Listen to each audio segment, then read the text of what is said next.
Morning Reelers!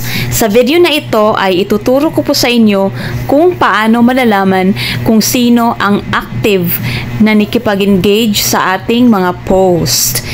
Importante po na malalaman po natin kung sino ang active na nakikipag-engage sa ating mga post dahil po sa kanila ay tumaas ang ating engagement and para din po na patuloy po silang sumuporta po sa atin.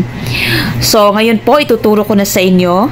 Ang gawin nyo, pumunta kayo sa inyong Facebook app at dito po sa profile nyo po or sa page nyo, pindutin ang About. Sa baba, pindutin po ninyo ang, ayan, nakikita na natin, see who's engaging this week. See your most engaged public followers from the week of July 16 to July 22. So, ang gawin nyo po, pindutin po ninyo ang See All. So, ayan po, nakikita natin kung sino ang active na nakikipag-engage po sa ating mga post.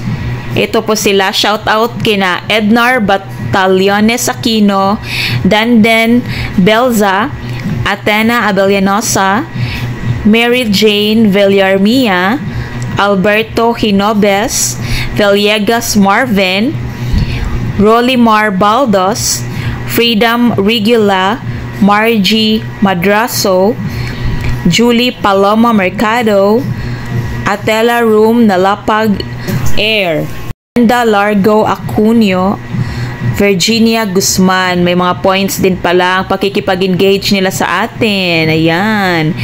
So, ang gawin nyo po, pindutin po ninyo ang Show Your Appreciation. Ayan.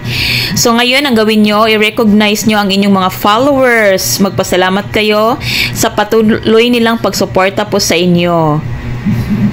So, ang uunahin nyo po, kung gusto ninyo, i-post po, i-mention po sila, pindutin nyo po ang post. At least 50 followers. Pumili po kayo dito sa image kung ano ang gusto nyong image para sa inyong mga post, story, or reel. So, ngayon, ang pipiliin natin itong una na image. Ayan. And then, pipiliin natin ang top 10 followers. Ayan. So, pwede po kayong mag-mention up to 50 followers. Pwede nyong i-edit yan. Pindutin nyo lamang po ang edit na matatagpuan sa bandang itaas. Then, pindutin ang continue. Ayan. Ngayon, pindutin ang next na nasa bandang itaas. Pagkatapos nyo pong ma-post yan, ay manonotify po ang inyong mga followers na sa inyong appreciation post. At syempre, pag inopen nila ang notification, ay magre-react sila at magko-comment sila. So, tataas na naman ang interaction nyo. O, diba? Napakadaling gawin lang, tapos tataas na ang interaction nyo.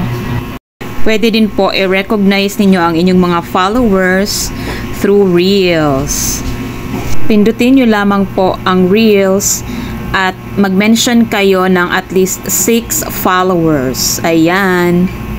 So, ayan po, automatic na meron ng description, may caption na, at ang mga pangalan ng inyong mga followers ay nandyan na sa description. Ngayon ay pindutin ang Share Now para pwede din po na i-recognize ninyo ang inyong mga followers in Story or My Day. Pwede kayong mag-mention up to 10 followers sa Story or My Day. Same pa rin ang gawin nyo po, i-click ang Story and then click Continue. I suggest na yung tatlong format is i-recognize nyo po sila para po maraming reactions and comments, so tataas po ang inyong interaction. So, yun lang po ang gawin ninyo kapag gusto nyo pong i-recognize ang inyong mga followers. Kung gusto nyo pong mag-show ng appreciation sa inyong mga followers. Importante po na tayo ay magpasalamat sa ating mga supporters sa patuloy nilang pagsuporta sa atin at para din patuloy pa silang susuporta sa atin. Kahit sa ganitong paraan man lang ay mapasalamatan natin sila, malaking bagay na po ito sa kanila. Sana po ay may natutunan kayo sa video na ito. Kung nagustuhan nyo po, paki-share and please follow my page for more tutorials and tips.